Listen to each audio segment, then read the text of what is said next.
The owner of this Piedmont wagon requested it be fitted with hard rubber tires. This rubber tiring comes in different lengths and has to be fitted to the wheels. That's what this video is going to show. I first put it by the stove and warm it up because this rubber has to be actually compressed onto the wheel. The concept of rubber tires is not a modern notion. It actually was first played with in England in the early to mid 1800s.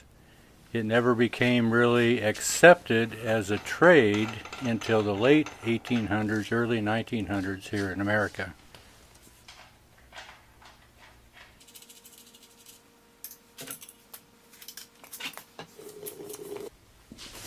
So to begin to size the length of coil that we need, I'm going to just loosely fit it around the channel that's already on the wheels. I'm going to start at one spot and loop it around the wheel, and I'll actually overlap it, which I'll show you in a little bit. So it's not going to stay on there tight, but I'm making sure that it does not slip, and you'll see that it's going to come off on one end, which is okay. This is just a rough fit to begin with.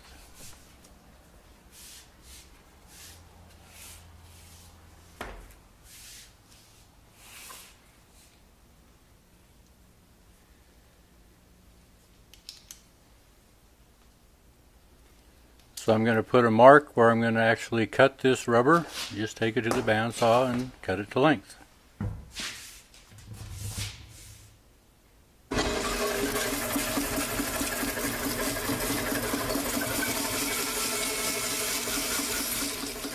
The fresh end of the rubber is rough from the molding, so I'm going to trim it so that it fits square.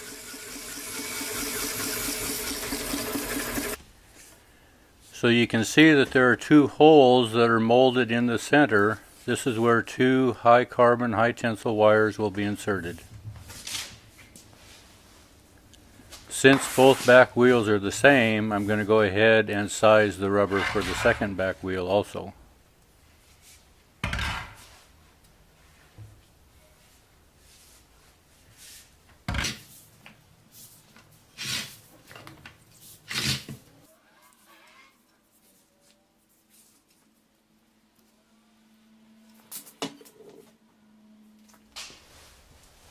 There are two main sizes of tire wire.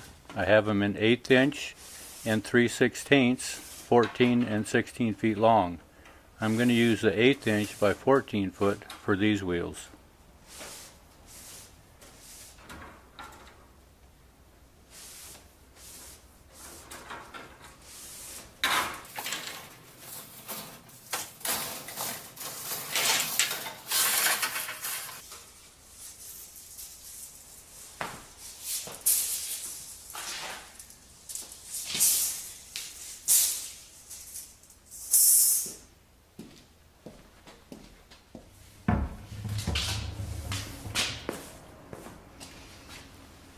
Hard rubber tires are cut extra long, so when they are applied to the wheel, it has to go through a compressing process, which you'll see in a moment.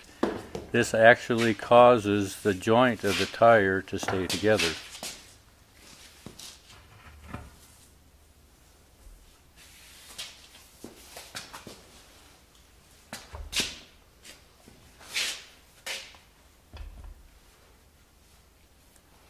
My rule of thumb is about the distance between two spokes.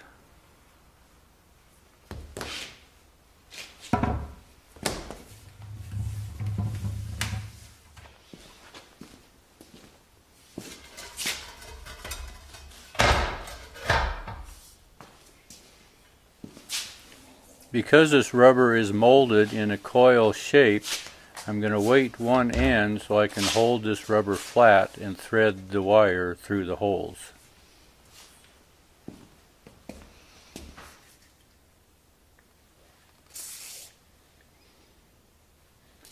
Some will use a water-based tire lube from an automotive tire shop, and I used to long ago.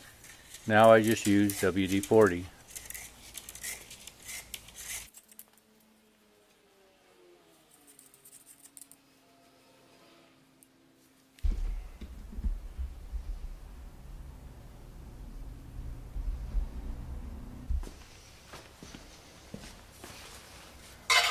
Then I'll make some adjustments as to how much wire extends past the end. I don't want these straight across from each other. I actually want them staggered, so when I braze them together I don't have joints opposite each other. This will all make more sense as we watch.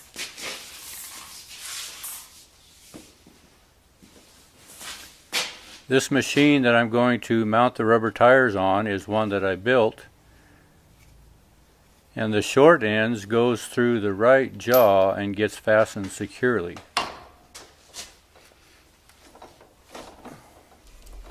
This wheel adjusts the jaws as they are positioned to each other.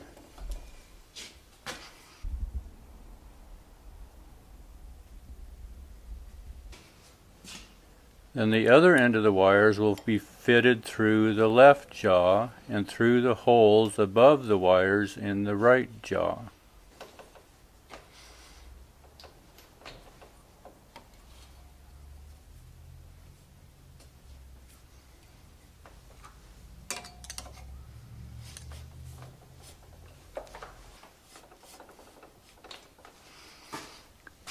These will be fitted through two hand cranks that have a hole, one for each wire.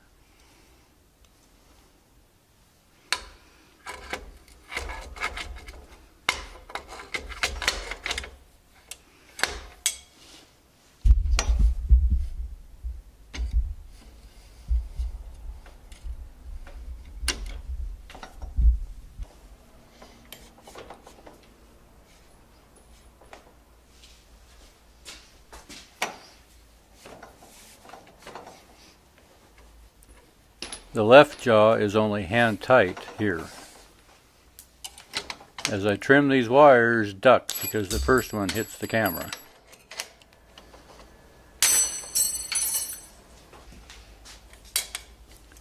Then I'll take a couple turns on the hand cranks to start to put some tension on the wires.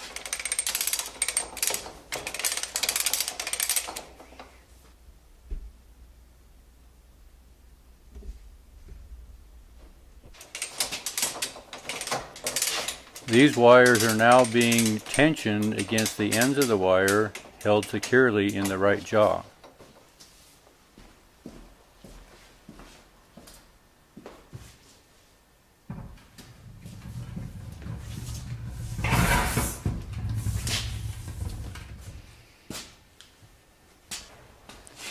I'm then going to apply a thin coat of a lightweight lithium grease that's going to allow the rubber to slide, as you'll see in a moment.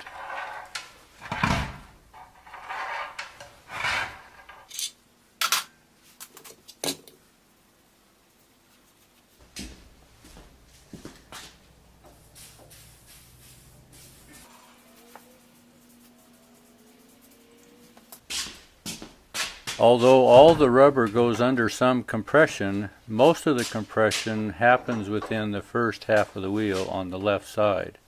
So this is the side that I pay attention to lubricating.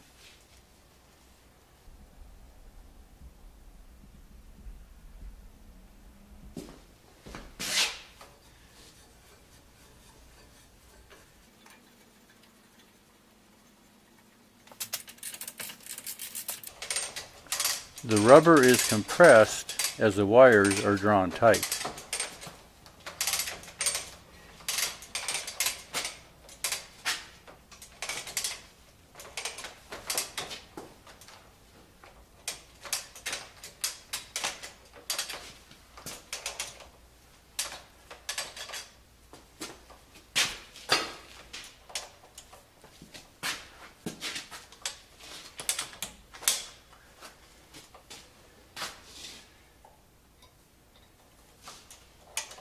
The tension of each wire can be controlled individually.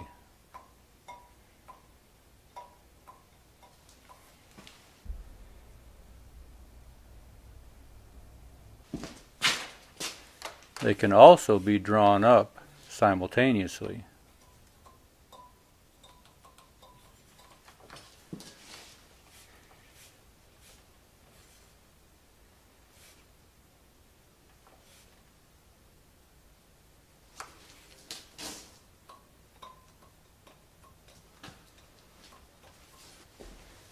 Then the left jaw can be secured.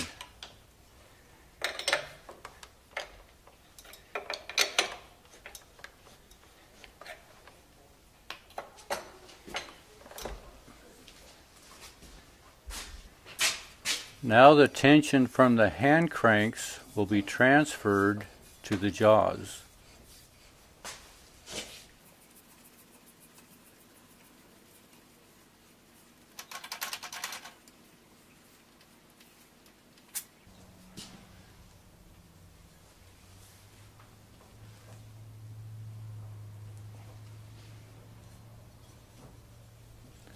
Now the tension is off the cranks and off the wires between the jaws. With the tension off the wires between the jaws, I can cut the wires to where I have 3/4 to 1 inch overlap.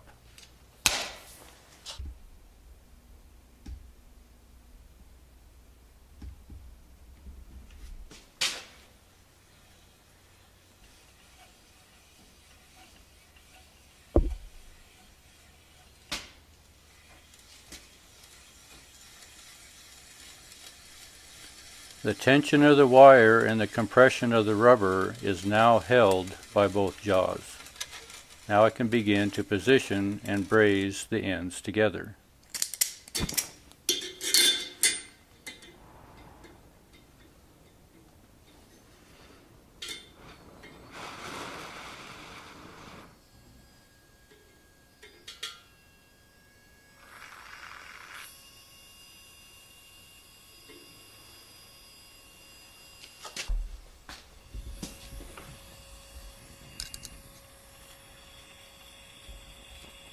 I want these ends to be parallel and touching so that they can be brazed.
These have to be brazed without melting the 1/8 inch wire in half.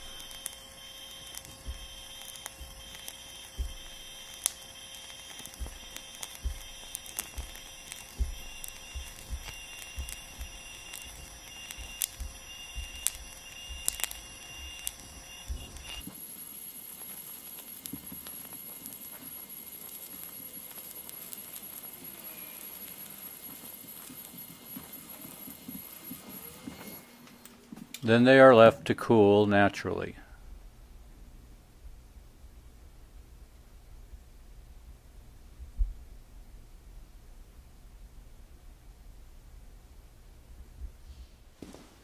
While that weld cools, I'll go ahead and prepare the rubber for the next rear wheel.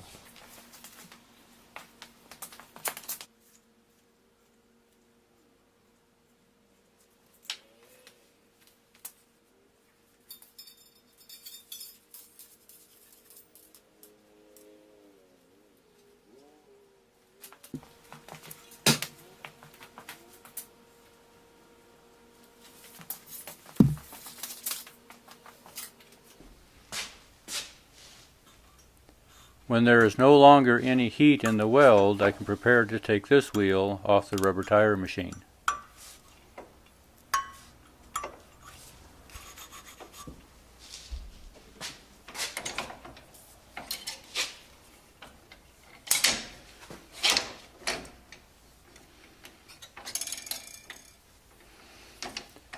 I guess I've never inquired as to the metallurgical makeup of the wire. It's a very high tensile strength wire designed specifically for this application.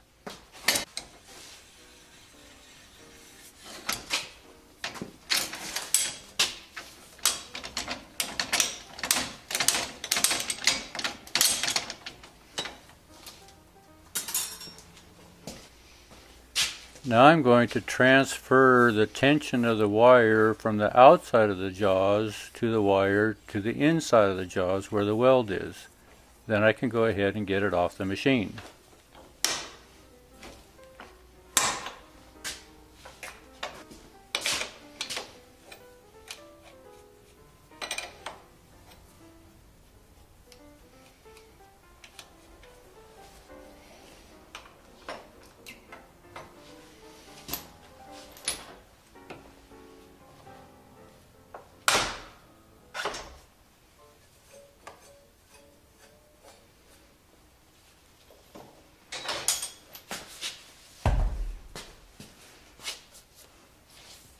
Now this joint needs to come together, so I'm going to lube the welds and begin to slide the rubber together. Remember, this is under compression, so there's enough rubber to bounce back to close the gap.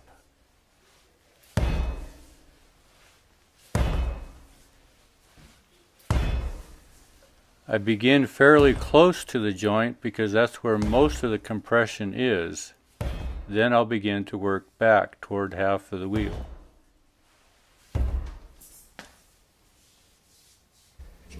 Here we have one weld almost covered, the other one starting, and it's just a continuing of the process. This is done with the wheel rotating each time it hits the concrete. This inches the rubber back together. And since we put too much rubber on, this rubber is still under compression. This compression is what keeps tension on the joint.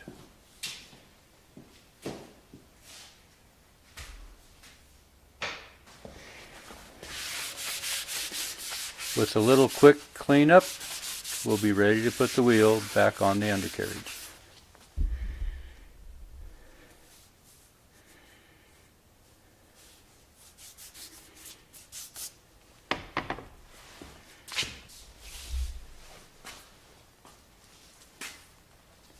And since now you are more familiar with the process, I'm just going to speed it up and let you watch.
Thanks for watching.